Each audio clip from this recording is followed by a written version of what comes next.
La croissance est repartie dans le monde développé, mais dans des économies vivant sous l'emprise des cycles financiers, fortement chahutés, quelle solidité lui accorder? Sommes-nous dans un sursaut qui nous précipite vers une crise plus violente et déstabilisante que la précédente, ou cette reprise dispose-t-elle de vrais moteurs endogènes? Pour répondre à cela, il nous faut saisir où nous en sommes dans le cycle financier.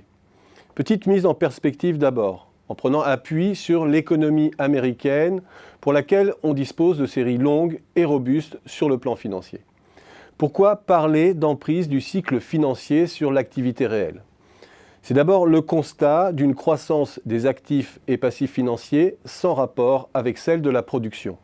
Les stocks de titres, actions, obligations et de dettes émis par les agents résidents représentent une part toujours plus élevée du PIB.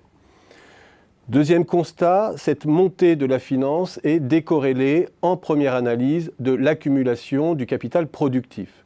Elle correspond à des émissions de titres par la sphère financière elle-même et à une pure inflation du prix des actifs financiers. Elle est adossée aussi à une valorisation de plus en plus élevée de la composante intangible du capital des entreprises, le fameux goodwill, ce qui n'est pas une hérésie dans une économie dématérialisée, mais ce qui ouvre aussi la porte à toutes les dérives, puisque l'actif d'une entreprise comporte une dimension de plus en plus subjective et ne peut servir de collatéral en cas de crise. Troisième constat, l'économie américaine a connu un grand cycle de montée de l'endettement des agents non financiers, entreprises, ménages, États, depuis l'aube des années 80, dans un contexte de croissance ralentie et de très faible inflation. Ce cycle long de la finance offre une fausse régularité en marge d'escalier. Il se décompose en fait en trois cycles qui s'articulent l'un à l'autre. Un cycle d'endettement des entreprises largement indexé sur les oscillations de la valeur boursière des entreprises. C'est la composante la plus cyclique et irrégulière à court terme.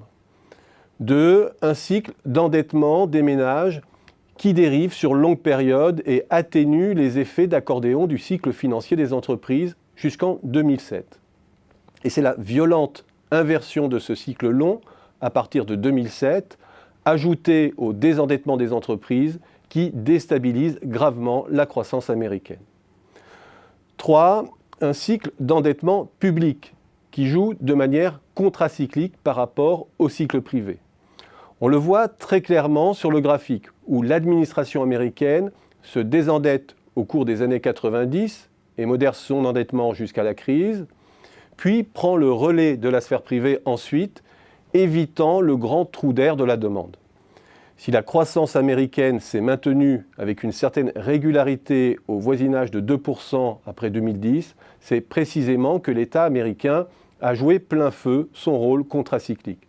Sans cela, les bilans privés n'auraient pas pu être assainis. Et c'est précisément cette fonction qui a fait défaut en partie en Europe. C'est la combinaison de tous ces éléments qui a limité la casse et permis à l'endettement global des agents non financiers de se stabiliser sur un palier.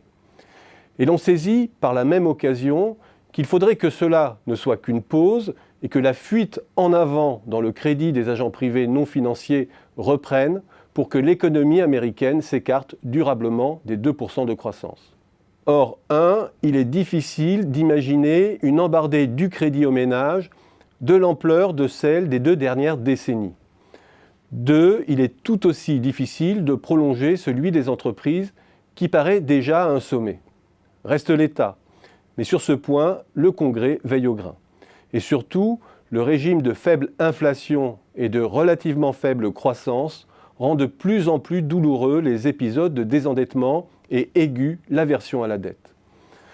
Bref, soit l'économie américaine s'engage dans un nouveau cycle de bulles, dont on connaît l'issue et l'impact délétère sur le potentiel de croissance, soit elle réapprend à redistribuer ses gains de productivité sous forme de salaire, s'autonomisant du cycle financier.